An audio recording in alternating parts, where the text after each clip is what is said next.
Now, on the liberal side, there's two camps now. The we need to keep talking to people wing and the go no contact wing. That's what they call it now, go no contact. This belief that Trump voters, even if it's your own parents, are too deplorable for human contact and must be cut off. Somewhere along the way, my values became code for I'm the only one with a moral compass. You know what would have been a better exercise? Write a top 10 list to yourself where you try to imagine 10 reasons why 77 million Americans didn't want to trust you with taking power. And I say that as someone who votes Democratic. As I like to remind my very pure friends, we voted for the same person. You're just why she lost. Bill Maher is furious. In a series of explosive real-time episodes, he took aim at the left for going after free speech and he didn't hold back. It was brutal. As always, hit subscribe. Let's dive in. Tried to get another professor fired because he once, according to one student, was less than rapturous about Martin Luther King Day? No, she should know better.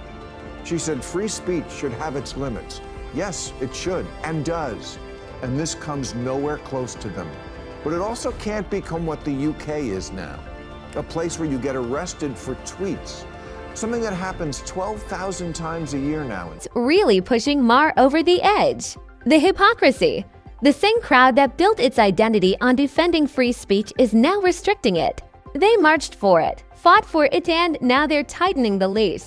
Maher pointed to Lisa Cook as a prime example. Someone who understands censorship firsthand, yet supported action against a professor not for anything harmful, but for not showing enough enthusiasm for Martin Luther King Day. Think about that.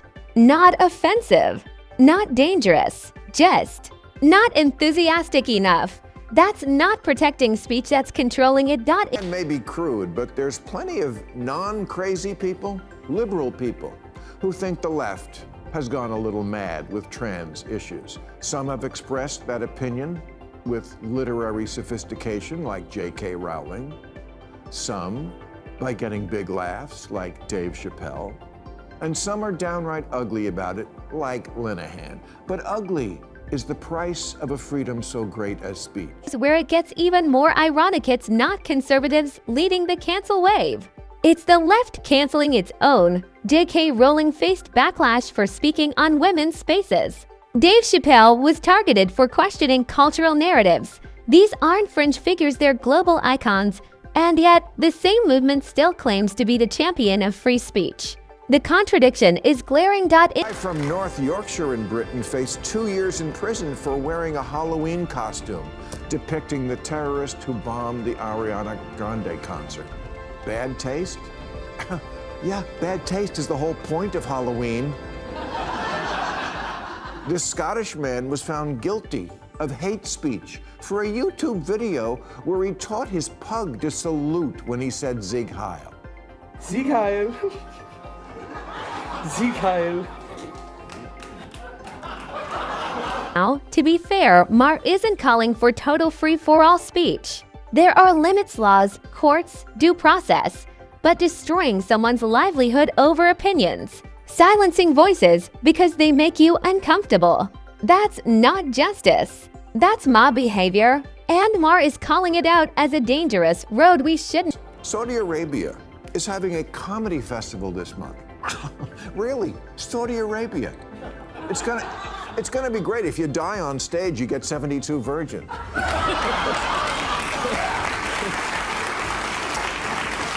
And Chappelle is performing.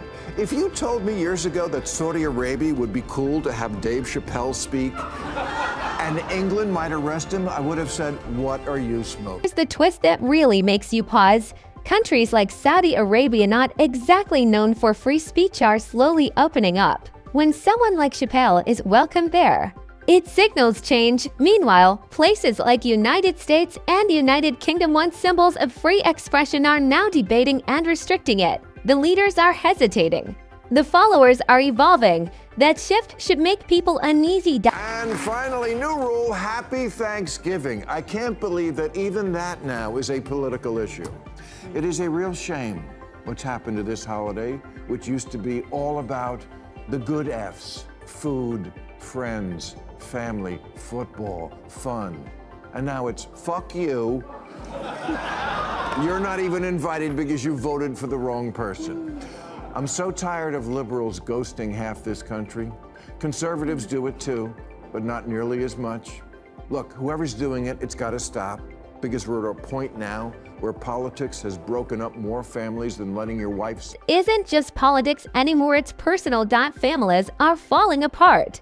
Conversations are disappearing.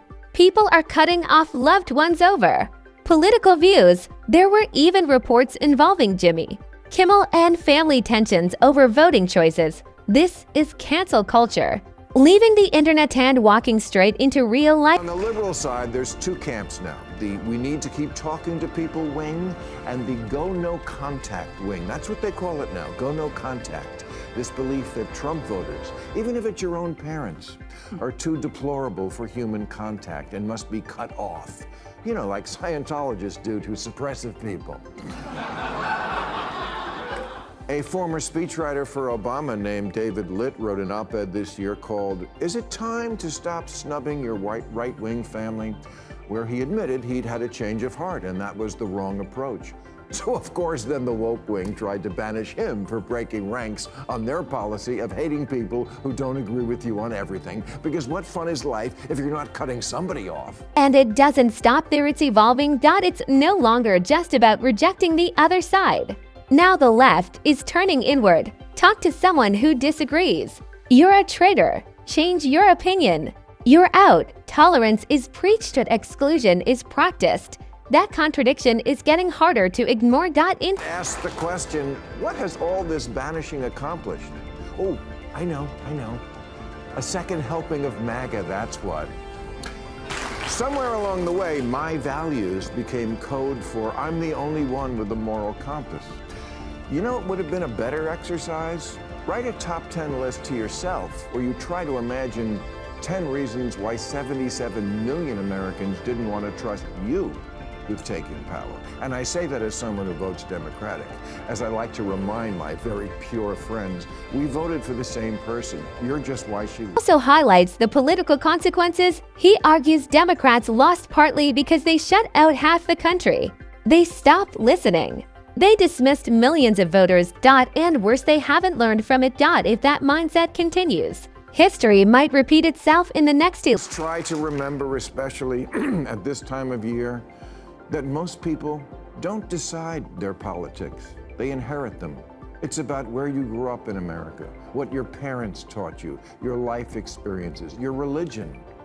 Marjorie Taylor Greene of Georgia was here recently, and I was amazed by the number of people who reached out after the show to say, wow, I kind of like her. Yeah, that's been my line for a while. Everyone's a monster to you. Its core. Maher's message is simple. People on the other side aren't enemies, they're just people with different views. Maher has sat down with figures like Ted Cruz and Donald Trump. He disagrees, but he engages. That's what real dialogue looks like. Wokeism's greatest hits now, but you know, the safetyism, the open borders, queers for Palestine, whatever this was. I mean, I could go on, really. There's a lot of stuff. The other side has their top 10 list too, and some of it's pretty hard to argue with. And I know the President of the United States called a woman piggy this week, and you're a better person than me because you hate it more than I do. But I hate it too, really.